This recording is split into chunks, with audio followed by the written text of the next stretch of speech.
Hey guys, this is Colin from Blackjack Apprenticeship, and in a minute, I'm going to share with you my interview with jcrox111. But a funny thing happened right after we finished recording the interview, and I'd put everything away, and I had another engagement I had to rush off to. He says, "Oh, I was meaning to bring up while we were talking that I won close to another $100,000 in other advantage play opportunities." So there wasn't time to record it, and he didn't want to share the details about it anyway. But the bottom line is what he shared is primarily the $150,000 that he took from card counting, but there was close to another $100,000 in AV, in actual value, that he took out of the casino through other opportunities. If you want to ask him follow-up questions, he probably won't answer it, but you can reach him through the forum. And without any further ado, here is my interview with jcrox111. Hey guys, this is Colin from Blackjack Apprenticeship, and I'm here with jcrox111, and we also have here to provide a few questions. We got Joe748. How's it going, guys? Good. Yeah, going good. Yeah? Thanks for sitting down and joining us. So I wanted you to do this a couple months ago, but you weren't able to make it out for the last boot camp. What do you have going on? You have a kid or something? I do. I have two. What month was the last one? It was June. June.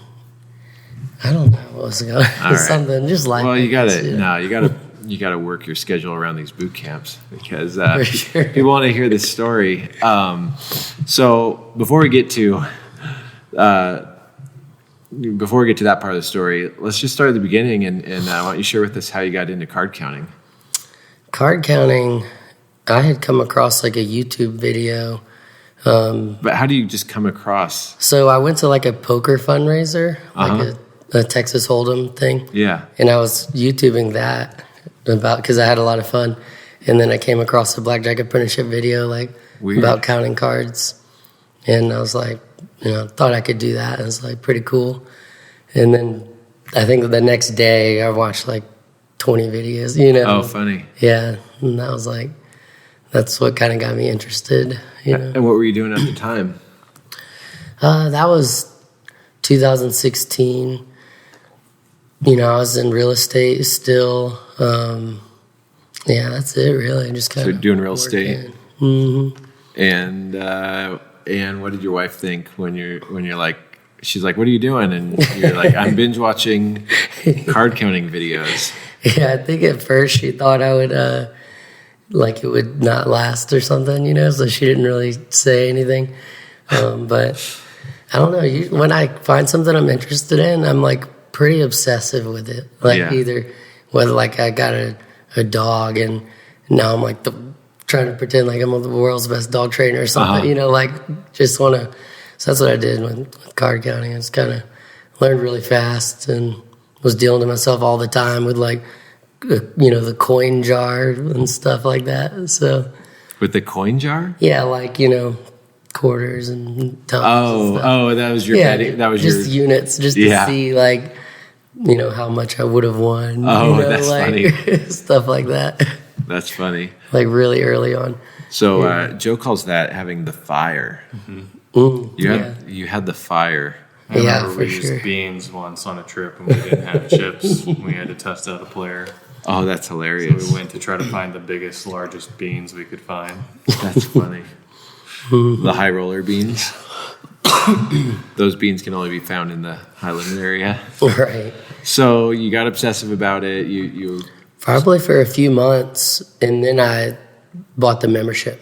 Because I did as much as I could, just on YouTube and different things you guys have, and dealing to myself. Mm-hmm. But then that's when I finally got the membership, and I was like, oh wow, there's a lot more to this. So did you play blackjack ever before?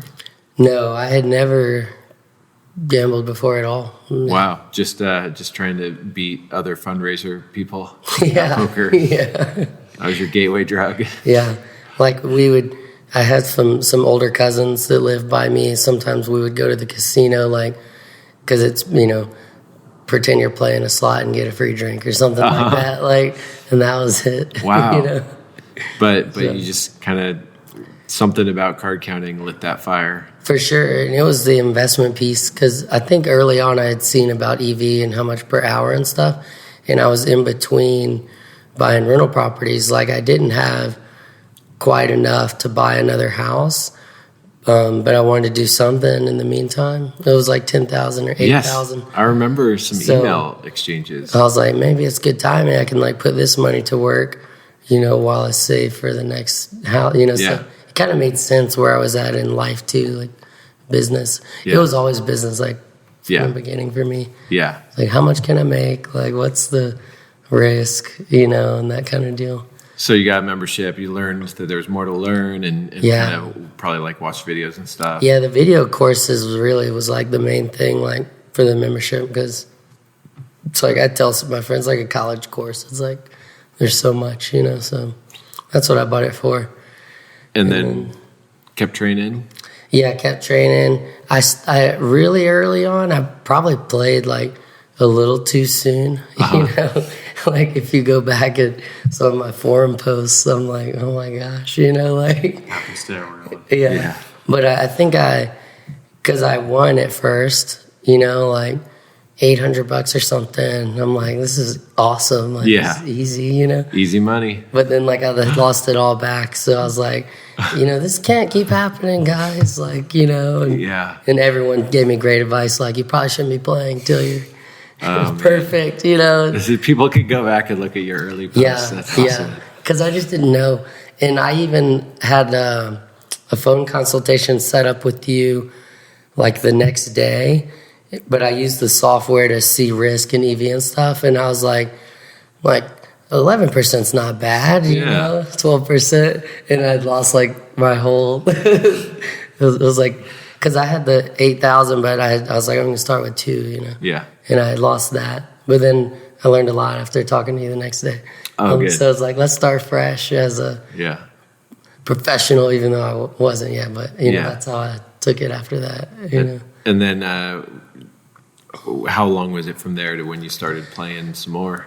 I completely stopped playing for like 3 months, you know. And I remember starting back, it was like in January, I believe, starting back when I knew I was like basically perfect. Yeah. Like, and then even then I played for like 300 hours, about 6 months before my first boot camp. And then came to boot camp. And for those 300 hours, what kind of stakes were you playing? I was maxing at 2 spots of 50. Mm-hmm.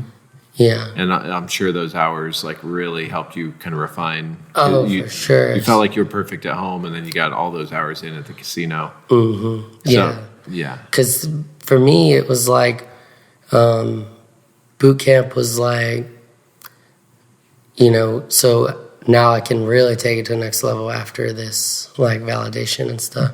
You know, that's kind of what it was for me. Mm-hmm. Like, yeah. So I remember your boot camp. That was Ping Pong's boot camp, and I think Sassy Red, that was her first boot camp. I think her first. So, and I remember that you and Ping Pong nailed your test outs, which is, you know, it says something like you guys nailed your test outs, and you've been having some success in the couple of years since then. So I think it's been 2 years now, because it was like a June boot camp. Yeah, it was maybe. like 2 and change. Yeah. Mm-hmm. And so then what? So I took a little bit of a different path after boot camp, in the sense of I took roulette? on investors. You started playing roulette. Right. But I have some real estate partners, and I knew that, like, to make real money with Blackjack, I needed more time and to really get more hours. So we had an agreement where I would allow them to invest, and they would kind of cover me on the real estate side when I'm gone, you know. So I went from boot camp 2x50 to high stakes the next week, you know. Joining the church team, you know. Yeah. You'll test out, and then boom. Yeah, so it was kind of like that, you know. Yeah. So what kind of stakes?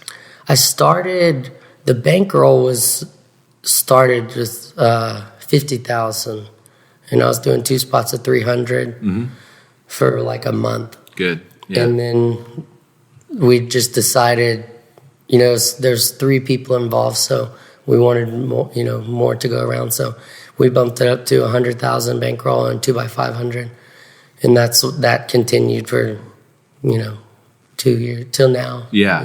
So it's interesting because you had roughly 500 hours under your belt by the time you took on that extra money. It wasn't like It wasn't like, I went to boot camp and I've played 20 hours at the casino. Oh, no, you'd spent probably 200 hours training and 300 hours playing in the casino before you went high stakes. Yeah, it was I feel like I needed it to be that. It needed to be, because it has to be perfect. So you need time for that. Yeah, and experience and everything else. I think a thing that's interesting about your path, though, is that it wasn't like this progression from like $50 limits to $100 max to $150 max. It was like 300 hours of $50 max, and then boom, 2x300, and then 2x500. Yeah. So, what was your approach? Because you primarily wanted to play local casinos. Yeah, I did, and my local casinos took pretty big action, So and I stayed 2x300 locally for maybe 6 months, even though when I would travel, I was 2x500, because I wanted to kind of preserve it and stuff. But at some point, I knew they could take it, so I did, as high as I could local too. But once I was accepted there, and knew the ins and outs of the whole casino, the people, their thresholds of how they're feeling, and it just kind of slowly, as I got more comfortable with them, they got more comfortable with me, I pushed the limits a little bit, So that's okay. There's a lot there to unpack. Yeah. What kind of bet spread were you using? I was only playing double deck games with good pin, so I would do 2 spots of 50 to 2x300. Okay, yeah. So 1 to 6. Yeah. And then did you play through negatives? If I had to heads up, I would drop to 1 spot of 50. Yeah. But I knew what that play all EV was, and the risk was still super low, just because the bankroll size and the rules. But if someone else was there, I would be as efficient as I could. Take a call when I can. Go to the bathroom when I can. Whatever, just to try to minimize as much negative EV as I could. Yeah. But I kept it on top of mind. Just trying to last there and be as much like other people as I could. Yeah. So it was kind of a how do I? It's like shear the sheep, for sure. How do I optimize, but not give up too much. Yeah, not give up too much, for sure.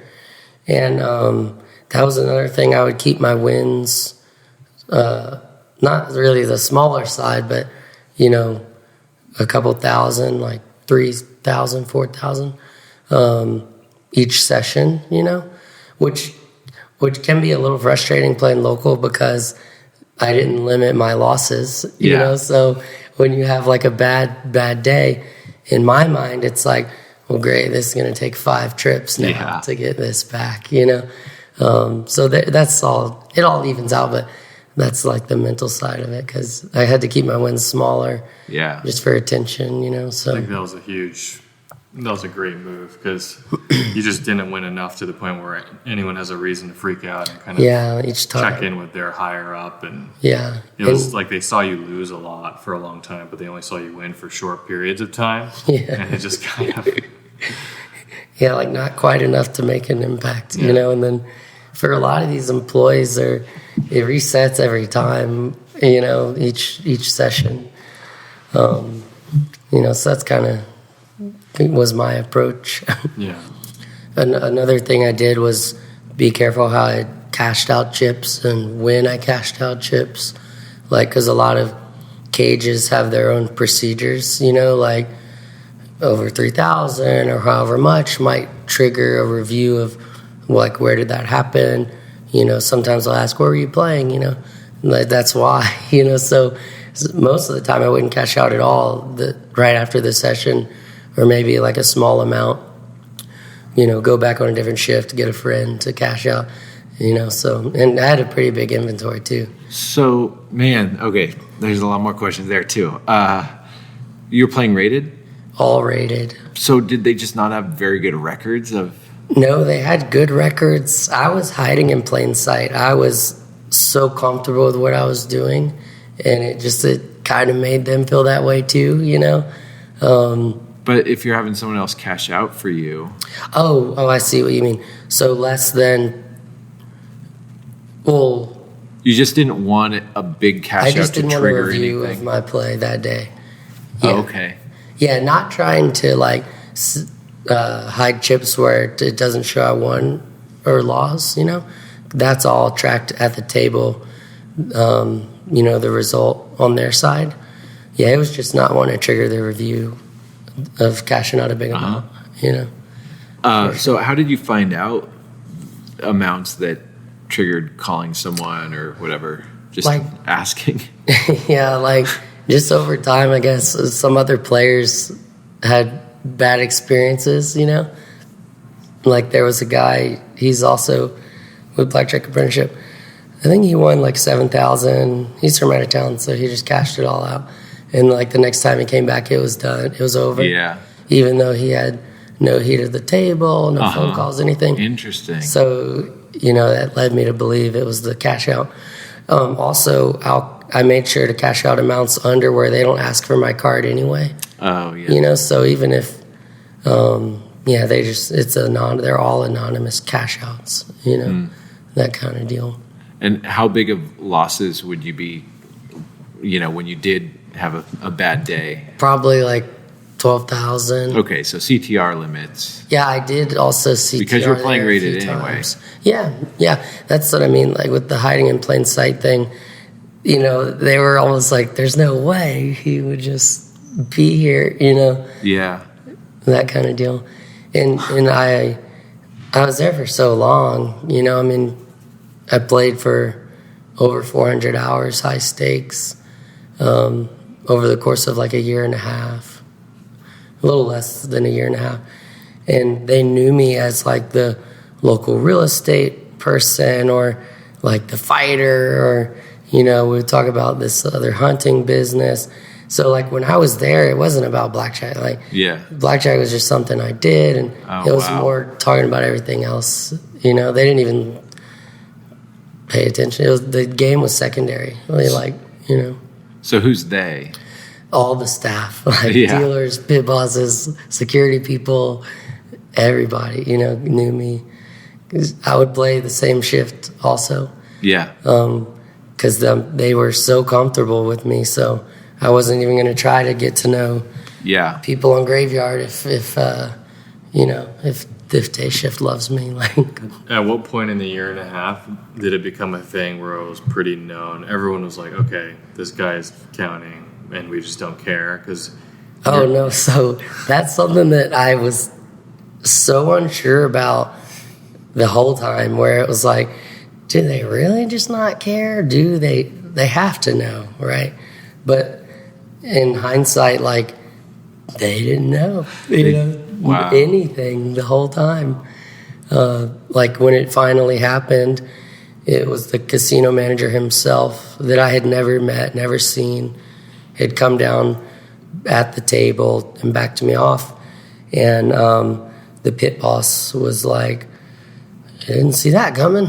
Yeah. He didn't even know what was happening at that time. So they didn't know. People were coming up to me, like floor supervisors, above all the bosses, they're high in command, Yeah. And they're like, man, is it true? The whole time. Wow. They had no idea. Yeah. Did you say, were you tempted to be like, no, not the whole time, just right there at the end? Yeah, I kind of let them down easy, I was just saying, I'm just trying to play the best I can, not trying to fool anybody. Yeah. I'm not like a professional,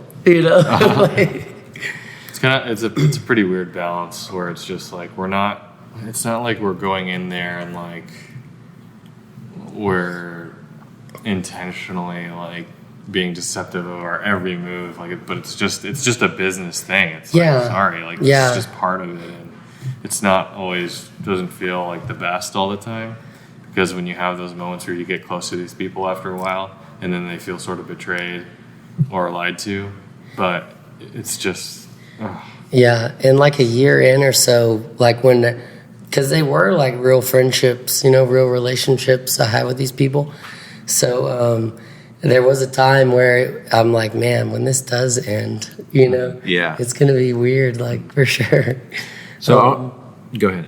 And one boss, just to give you an idea of like what they were thinking the whole time, because I'm sure they backtracked in their minds too, like, you know. So he came up to me and was like, yeah, man, I couldn't believe it. Like, I've watched you play, you know, 1s, 2s, sometimes 4s. You know, and he's talking like 2x100, 2x200, 2x400. You know, he's like, full table by yourself? Like, I don't know, you know? And I could just kind of nod like, you know, but that they saw, you know, he watched, like, but. I think it was really smart to stick to a shift that was comfortable with you. I can think of 2 back-offs playing rated in Vegas. And this is like, I was a known commodity. This is like well-known running a $1 million blackjack team, but there were a few places in Vegas that I was playing rated because they just never had a reason to look me up. Exactly. But both back-offs were when I played a different shift. One of them I just like had one too much, and so they did look me up. The other, someone just looked me up because I was new to them. So again, it was like by sticking with, it's like they had no reason to, they were just so comfortable with the you. opposite of a hit and run strategy where you would want to play different shifts if you're just there for a short time. And that was my play, was just to be like, just not give them a reason to look me up, just be there in as much as I could. Yeah. So did you tip? Not really. Like, there was a few times where it was definitely like session based. Like if I won, like, because if I could even make them think I was losing, or like, I lost so much yesterday, so even though I just won this 5,000, I'm still down or whatever. Yeah. So, I didn't really tip that much. Yeah. Like, maybe my favorite dealers or some pit bosses dealt sometimes, so I would like tip them some if I won, a lot. Yeah. But there wasn't, I don't think that helped me too much. Yeah. I really don't at all. So you lasted about a year and a half at this one casino? Yeah. And did you end up in the positive? Yeah. Yeah. How much? Sure. How much? It was 150,000. Yes. Yeah. So rated. I feel like you and I had a discussion maybe a few years ago about like, the days of beating one casino for over 100,000, like those days are over. And didn't you? Yeah, I had a similar one, not as long as I was a traveler there. Yeah. But it was like similar, a little bit less than that. Yeah. And then I was just talking with someone else. I'll ask him if I can say his name. He said he would do a podcast, but just this morning he's like, "Oh yeah, I beat them for 140 grand." And I love it. I love every bit of it that people with, Card Kang's dead, unfortunately. Just kidding. But people, for a dead craft, people are beating single casinos for, not every casino, obviously. But yeah, and jcrox put it well last night. He said it was like the perfect storm of everything. Yeah. And that just gave you the best conditions to last. Like, that's just how it is sometimes. Like, it's rare, but it happens, and it's happened to a lot of us. So yeah, and it a few months, let's see, probably 4 months before I got backed off, they were in the middle of being bought out. So there was like a merger happening, and there was a window where nobody cared about anything. Like, it was super obvious. So that's like when I really knew that I could do like whatever. Wow. Plus, I was afraid that when the new company did own it, things could change. Yeah. So I wanted to like get it as much as I could. But I would just be mindful of that. Like, if you know a casino's about to get bought out, maybe their employees don't care that much. Yeah. So during this time, were you playing the other casinos much?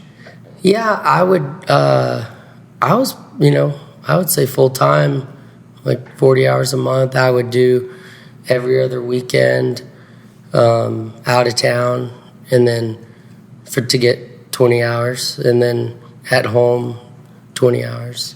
Were you afraid that like playing out of state, that there would be some kind of database update on you, and then they would see it and be like, oh, that's our guy? I was super selective. Like, I would only play places I had like prior intel on that didn't database or be unrated, and like never show my ID. But I did get to the point where it was like, why am I traveling? So at the last like 6 months was full time at this local. 40 hours a month. Like, so yeah, at some point I was like, just ride this out, like more efficient and stuff. And well, especially with the merger coming, it's like if you feel like, hey, this could end, you don't want to look back and be like, why did I, try to save this place? You know? And it's weird, the verbiage like the casino manager used. He said like, you're too strong of a player. He said like, you have a 3/4 win rate, with us, and it's very obvious that that kind of deal is how he put it. Yeah. So, and I was like, okay, and then by the way, I was down like 12,000 when I got backed off, so that was a little bummer. I was like, you should have told me this morning. Never mind the 150. Yeah. And I think for what it's worth, I think it was decided already before I started playing that day, because I had seen him pass through the pit and kind of gave me almost like a smirk or something, and then the back off came. But I think it was, and I knew at some point, especially once I was up like close to 6 figures and more, as soon as I did get looked up, it'd be pretty obvious. So I knew that was only a matter of time. So at some point they did look me up, and that was it.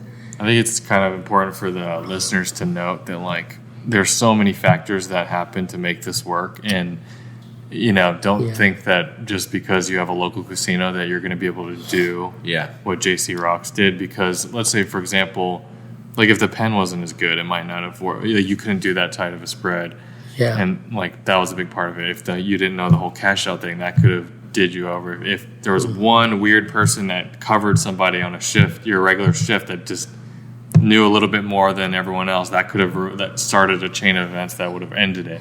Like there's so many factors that happen here that work. So it's just like we wouldn't want people to go out and do a really tight spread on a game that's not that great. Like, you had a great game too. It was stand 17 double deck for the high limit. And I didn't always white rabbit. I guess that's what he remembered, but it was mainly 1x100 and 2x500, or start at 2x1, but then drop down, stuff like that. I like how Tommy Highland put it. I had got to hear him like a while back, and he said like I don't know exactly, from 0 to 1 or -1 to 1, you can kind of play with them a little bit.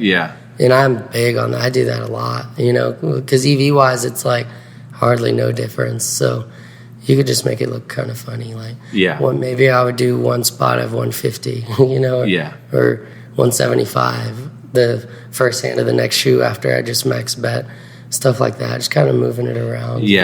You've got to calculate it, Yes, for sure. You have to know exactly what you're doing, what it costs, and it's easier to be able to do that with good rules like that because it's a lower house edge. It's not costing as much to play around, but there's some truth that the main money is putting the bets out during the big counts, during those 0 to 1. It's you could play around, but make sure you calculate it and don't just follow your heart with, JC Rock said I could bet 175 at 0. No, yeah, don't do that. It was only just very specific to this place too. Yeah. You know, that's the thing, like it won't work everywhere. Like Joe was saying, you can like I just try to be like the best player I can wherever I'm at. But yeah, some places, it doesn't really matter what you do. You know, you just have to, it's not worth doing anything besides your normal spread and everything else, because it won't matter, you know. But I was lucky enough to where I was kind of accepted, so then I could slowly push the envelope. Yeah. You know, more and more. So how did you play at other casinos? When you were doing 20 hours, you know, on a trip? So like I would do 2x50 to 2x500 at those places. Much more just maximizer. Yeah, definitely. Yeah. There was like one other place where I knew they were super tolerant too.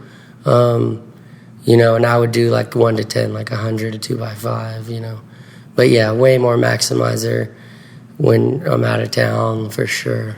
And how have you done outside of the one casino? Good, yeah. You didn't lose 150K on the other. No, it's positive, you know, on the other ones too. So. Awesome. What about, so you're playing rated? Did you get any comps? Yes, the comps have been crazy. I got the highest tier status, you know, you can get. Kind of funny side note, I had an executive host assigned to me during the biggest downswing of my career, which might have really helped me last, you know, because it was like at one point, it was like a 41,000 downswing. So like the host comes and he's like, yeah, looks like you're a strong player. We just need to get you some wins, you know? Yeah. And I was still up in their system like a good bit, you know? But anyway, so time went on, and after that, the upswing after that was like 120,000. And he came up to me at the table one night, and he was like, how's it going, man? I'm like, good. He's like, man, you've been making some money. And I was like, yeah, it's been crazy, you know? And he's like a lot of money, you know? So he started, I got him a nice Christmas present, you know? The comps are cool. At this particular casino, they gave me a 2019 Mercedes lease for a year. Not too shabby. So I get to ride that around right now. I made sure to ask the casino manager. I was like, I respect what you're saying. I'm not going to come back in and try to play, but you know, I can keep all my status and benefits. He's like, yeah, you know, don't play blackjack, but all that stuff is fine. I'm like, okay, good. You know, I went to like a cruise through Europe, you know, comped on the casino. I didn't hear about that. Yeah, it was crazy. We looked up like the retail value is like $14,000 cruise, you know. Was there a casino on the cruise? There was, and I got to play a little bit. You didn't lose the 150,000. Another thing that helped at the local casino is I was doing some other forms of advantage play too, rated. So they did see a lot of other action besides blackjack, you know, and they didn't know about the other things I was doing. So, just like your AP roulette team. Yeah, getting warmer, you know. So, all right, you're a couple years into your career. Like, what did it feel like when you got backed off? Oh, it was pretty rough, you know, just because I was super spoiled.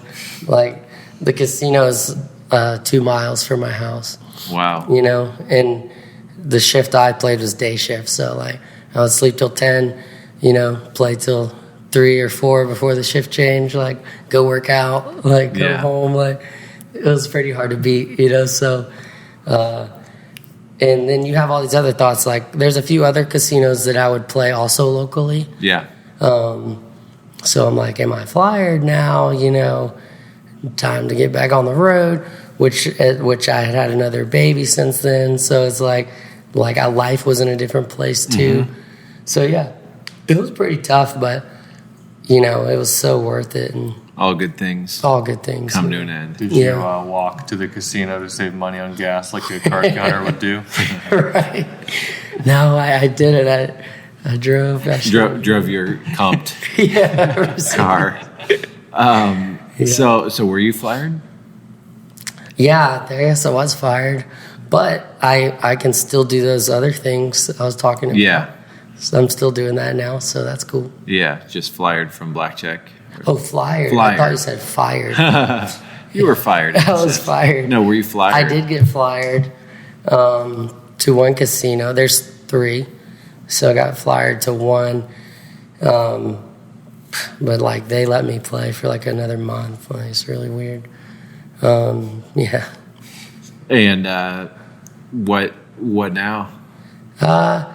Now let's see. So I got backed off a couple months ago. I'm ready to start playing more now. Like I want to start traveling a little bit, drivable distances first. So it's like shorter trips. You know? That's the plan now. You got to wear that car out. Yeah. Get some miles on it. Definitely. And you're still doing real estate stuff. Still doing real estate. Yeah, kind of. That's cool, man. Blackjack, you know, I got into it because I was in between real estate deals and didn't have enough cash. Because I like build rental properties. That's just how I do it. I save up, pay cash, you know. And so, yeah, Blackjack's bought me 3 more houses. Wow. You know? Yeah. So that's kind of cool. Kind of. Yeah. I want to play some more, get another one. Yeah. What else do you want to share with us? Just finished my MMA fight. Yeah. Which was cool. Was it a sponsored fight? It was sponsored by Blackjack Apprenticeship. It was so awesome. It was on the big banner and, shirts and hoodies and stuff. And it's hilarious. Like, I think I'm going to try to get this local casino to also sponsor me on my next fight so you guys can be right by each other. Yeah. Yeah. So, yeah, that was really cool. It was a nice surprise to see that. It was awesome. Super awesome. That's awesome. And then you've made some friends through Advantage Play. Oh, man, so many. Like, from my first boot camp, you know, it's been awesome. Networking has been huge, like, especially for the out-of-town trips, and I could return the favor for people that would pass through by me and learning other forms of Advantage Play, and it's kind of neat, like, to connect with other APs. Like, we just have things in common that, like, regular other people don't. So, yeah. You know. So I'm a little bit concerned that some people listening might say, well, good for him, you know. He had, I had a local place I beat for $150,000, and I'm really thankful for it. But I know that's rare, you know, that's super rare. What advice would you give people that are, you know, newer to card counting or starting out playing? Yeah, I mean, like my situation, it was great, but you definitely don't need to have that to be successful. You know, like I have another 400 hours of high stakes play completely separate from this at home, you know. So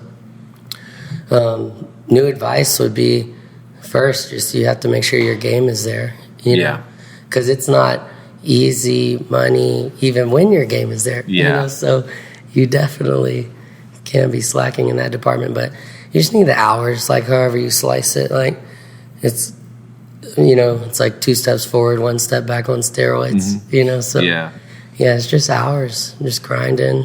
Well, I also think you put together a really good game plan when this opportunity presented itself. Like Joe said, someone else could have burned it in a day or a week or whatever.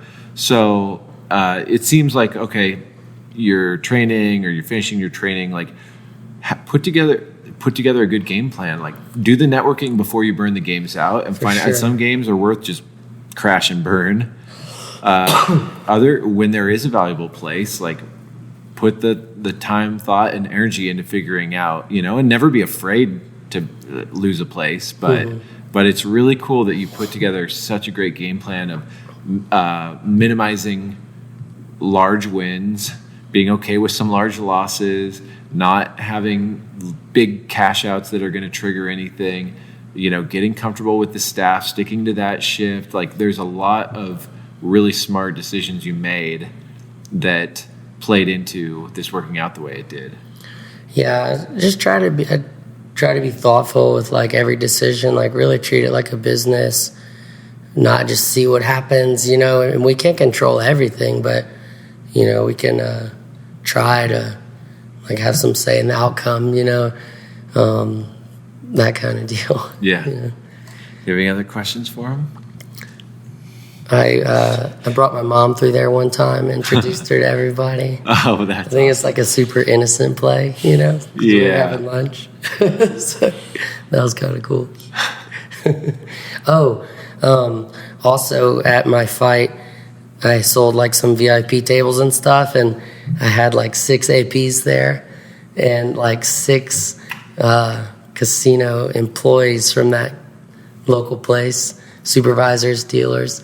So like that was kind of neat that we're still like friends, and I made sure to put them on opposite ends of the arena so they weren't by each other. Did the APs wear sunglasses or anything, or right. disguises? Yeah, they were definitely kind of ducking off a little bit, but at what point did your family get sick of the same 3 foods you would bring back from the casino for free every day for dinner and lunch? That's another thing. Like I swear I ate free for a year, the whole time. Like, but it's like a nice casino, so the food's really good. Oh, wow. Yeah. So we talked about this before we started recording. We're not going to share the name of the casino. I know everyone's don't. Let's not have like 1,000 people private message jcrox saying, "So where's this casino?" Just don't ask. But it's a really cool story of. It's just a great story. Anybody, crushing a casino is a great story. It's cool that you didn't just get lucky with this one casino. You also generated a lot of EV and had profits outside of it. But the ability to take advantage of such a great game and opportunity is really remarkable. Anything else you want to share? Like any like life lessons you've learned from? I don't know. Like nothing. You've Blackjack, learned nothing. Patience. It's taught me a lot of patience. Yeah. Perspective. For sure. Yeah. Just kind of. I still feel like I'm still in it so much. So. I'm not like my head's still down, still grinding, not reflecting too much yet, but I know it's a lot of positive things, for sure.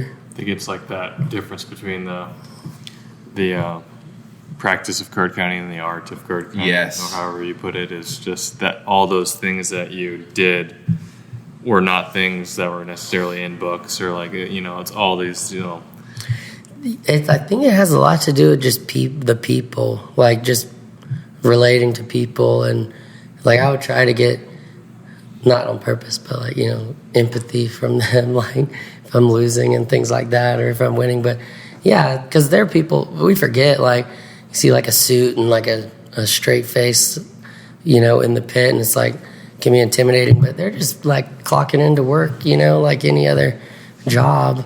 So just look at them as people, look at yourself as a person, and that helped me a lot.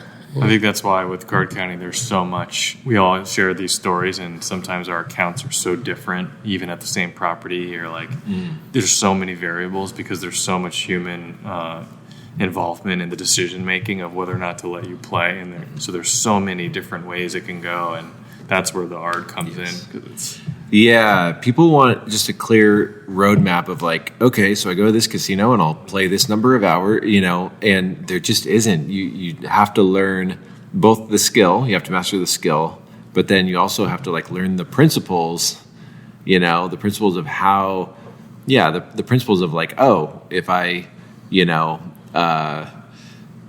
I've got this great game. I don't have to use this 1 to 20 bet spread. How can I use that to my advantage? And the principle of, I'm known, I'm local, they're comfortable with me. How can I push this a little bit more? And, how do I avoid anything that's going to trigger too much? Like, when you understand those principles, you can go into an environment and make the best decision you can, still knowing, like, who knows what a casino is going to do? Nobody knows what a casino is going to do any given day. But if you apply the principles properly over a career, you're gonna get a lot out of it. Like, think about how much he was thinking about at the table besides doing the running count, the true count, and the bets, and then thinking about, like, okay, if I go to the bathroom at this time, is that going to be where? And then when I cash out later tonight, how much am I going to do? Well, now I won a bunch of chips, so I have to do a little bit less, and it's just a constant dialogue. And you have all these decisions you have to make. Little things like, for example, when dealers swap each other out on this double deck, they drop the shoe. So if it's like negative and I see them coming from across the casino, I'll just wait. Little things like that add up over a career. So just taking advantage of whatever you can. Yeah. To me, that's really the fun part.